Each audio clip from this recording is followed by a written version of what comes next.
What's going on, my PT peeps and my Walking Dead family? Welcome to the PT channel. I'm One Eye Bry, back to talk about The Walking Dead Season 9. And in this video, we're going to talk about The Walking Dead comics, episode 9, 14, 15, and 16 a little bit. So if you're worried about spoilers, I don't want to ruin anything for you. So just stop watching. Spoiler warning for sure. So did you catch the comic remix with Jocelyn and Michonne for the show?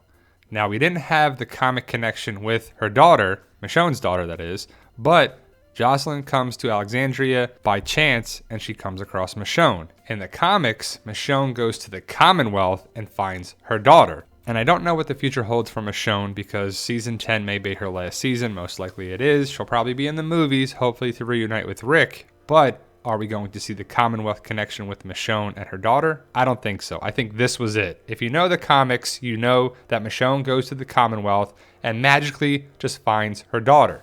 Pretty cool stuff. It was pretty great on the show. I don't think that's going to happen now because Michonne is a different character and the comics are pretty different than the show right now, especially with Rick, Maggie, RJ, Carl, and so many other differences. But ultimately, I feel like Jocelyn finding Michonne is replacing the storyline of Michonne finding her daughter at the Commonwealth. And if you don't know the comics, you probably didn't see that connection, but I feel like it is. If you read the comics, do you agree? Do you disagree or not? Now let's talk about the episode a little bit, 9/14. And overall, it has people divided. People like this whole thing. People didn't like it. I'm somewhere in between. And some people are like, you're too critical of the show. Well, I'm just being honest. I thought the episode was good. I thought it was a good episode overall. It was just kind of tough to watch. A pregnant Michonne fighting child soldiers. It was just a little too crazy for me. But overall, I thought the episode was good. Now, if Winnie is not a character that we see again, it's a missed opportunity, I feel, in my book. And I'll tell you why in a couple minutes. But ultimately, I feel like Winnie should be seen in the last two episodes of the season, especially 9/15, because we're definitely going to see the Whispers again in this Sunday's episode. But the child soldier idea is interesting because it's one of those things that may happen in a zombie apocalypse, but a zombie apocalypse is fictional. So there's so many different things. We have fast zombies, slow zombies, super virus, no virus, everyone's infected, and the possibility of a cure or not, but it's just interesting. So either way, you have some leeway because you can go one way or another. But let's talk about Winnie for sure, in a Winnebago, pretty funny. But Winnie is a character that I think should be a Whisper because one, the character got away. So the character was still alive. And it could be a character that is seen as a Whisperer for two reasons. First, the character may fit the ideology of the Whispers after Jocelyn and just that whole mess. And two, Winnie probably knows how to skin a deer.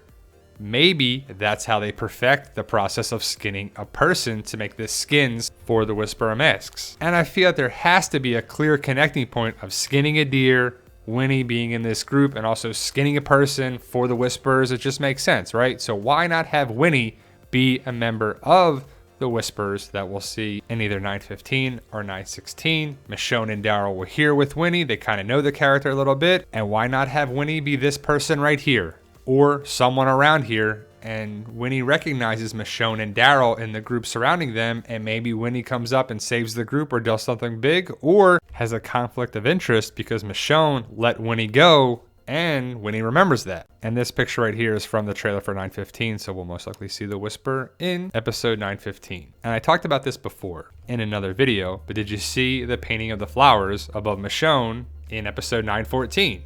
Remember what happened in episode 4/14? It's a pretty memorable moment, especially with the main female character and a child. Yep, look at the flowers. Carol and Lizzie, and Carol and those kids. To me, it's a clear Easter egg.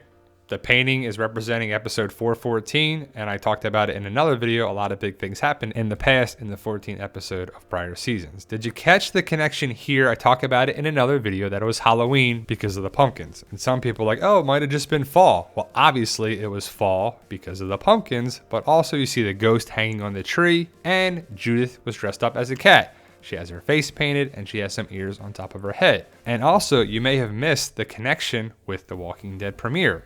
When did The Walking Dead first premiere? Yep, the first episode of The Walking Dead was 10/31/2010, which is Halloween. And it's a small little thing, but I love the small connecting points and Easter eggs. Now let's talk about this lady right here. And if you saw my other video, you know who this woman is. Now the coloring of the flashback does mess it up a little bit, but you can see the woman has red hair. We saw her before in prior seasons. Yep, it's Frankie from the Sanctuary, one of Negan's wives. And I beg the question, what happened with the other 2 wives? Plus the other wives that Negan may have had. I don't know how many he had, but ultimately Negan had some wives, and a lot of people don't like that about Negan. Some people do not like Negan no matter what he does, but I'm still waiting for that redemption arc. And the last time we saw Frankie, she was at the Sanctuary, and the other wife was there with her.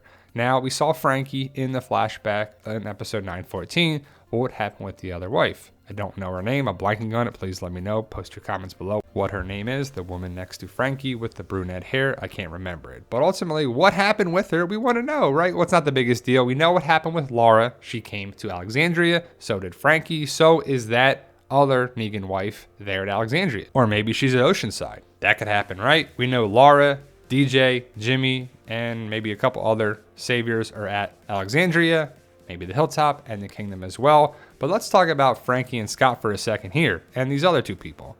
Are they alive in the present day storyline? Some people are wondering about that. I don't know the answer because we haven't seen them. I think they are, but people are bringing up the question too, why was Michonne not liked by Tara and Diane and most people at Hilltop? What happened there? And where is Oceanside? Hopefully we get some answers. If you want to see more about the Easter eggs that we initially caught in episode 914, check out the video with that thumbnail there. You can see Frankie highlighted, and I thought it was pretty cool. I thought it was a good connecting point for the episode to prior stuff, and I love when stuff connects. I don't like loose ends, you know what I mean? But Negan is another question I want to talk about for a second. Do you think he gets out this season or not? I hope so. I hope he gets reunited with Lucille, he fights Beta, he takes on the Whisperers and the Walkers, and he becomes a valued asset of Alexandria and for the Whisperer War, which will hopefully happen in season 10. And I think Negan is going to be a ray of sunshine and a ray of hope after the craziness that happens at the fair. We should find out what happens at the fair in episode 915 and 16, and then we gotta wait till October for The Walking Dead to return, which is going to suck. But I hope Negan gets let out in the final episode of 916. I hope there's a message on the radio, and I hope some big things are set up for season 10. And I have to talk about Lydia and Henry for a second, because we talked about the wound on Henry's leg and how Lydia's interaction with Henry here is basically the comic connection with Lydia and Carl and the whole eye socket thing, and it's just kind of crazy. But we're not going to see that on the show because Carl's not there. And we posted it Tuesday morning with the video with Frankie with the red circle around it. And then later on, I'm getting pictures sent to me from an Instagram account that's talking about the same thing with no credit, no shout out, no nothing, and it's pretty messed up. If you follow them on Instagram, they're a pretty big account, so you know who I'm talking about. Let's talk about RJ now. The RJ debate, is it over? And I got to set the record straight for like the millionth time. I never said that I thought RJ was not alive. I never said that RJ was alive. I brought up the points for both things, but he's clearly alive here, and I could see both sides of the argument. I brought up the discussion. You called it a debate. I called it a discussion. People are like, it's so stupid that you would even think that. How could you say that? How could you do that? Relax, people. It's just a discussion point, and everybody gets so over every little thing. It's ridiculous.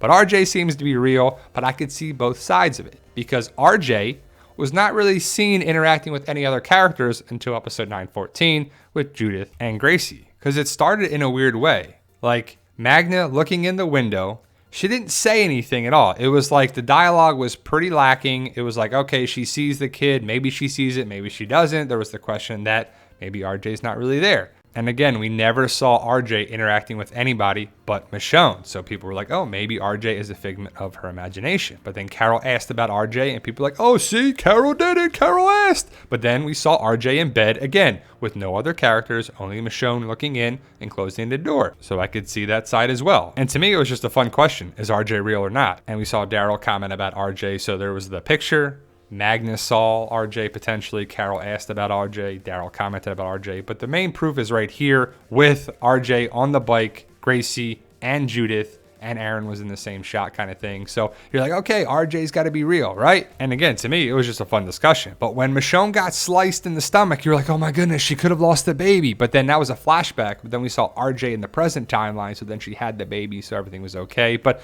it was just kind of interesting. And to me, it was a fun discussion. And I love having discussions of topics of The Walking Dead. So we have some potential spoiler news. It says not confirmed all over the place from the Spoiling Dead fans, but again, so many places, that big Instagram account is one of them, said that these characters are going to die. And they might. They probably will, but again, it said not confirmed, and they have to wait and see. But I can't wait to find out about the Pikes and who's actually picked. So I talked about a variety of topics in the video, and that was kind of the point of it, an Easter egg video, but just some other topics about episode 9, 14, 15, and 16. So we're excited to see what happens. I know I am, and I'm super excited for it. And some people are saying, like, you gotta love The Walking Dead regardless. And I love the show. I'm gonna watch it to the very, very end. I support the show no matter what. But I'm a realist. When I don't see things that make sense, I'm going to call it out. And stuff that I don't agree with, I'm going to say it too. But people love the show for different reasons. I probably like it for different reasons than you, and so forth. But again, guys, it's a fun discussion channel about The Walking Dead and various content. So let me know your thoughts. Post your comments below. Hit that subscribe button to become a valued member of our PT channel, Walking Dead family. And remember, guys, with hard work, dedication, belief, and sacrifice, you can truly achieve your goals. Believe in yourself. You can do it. It's about love, support, staying positive, making memories. And as always, tell them, Daryl.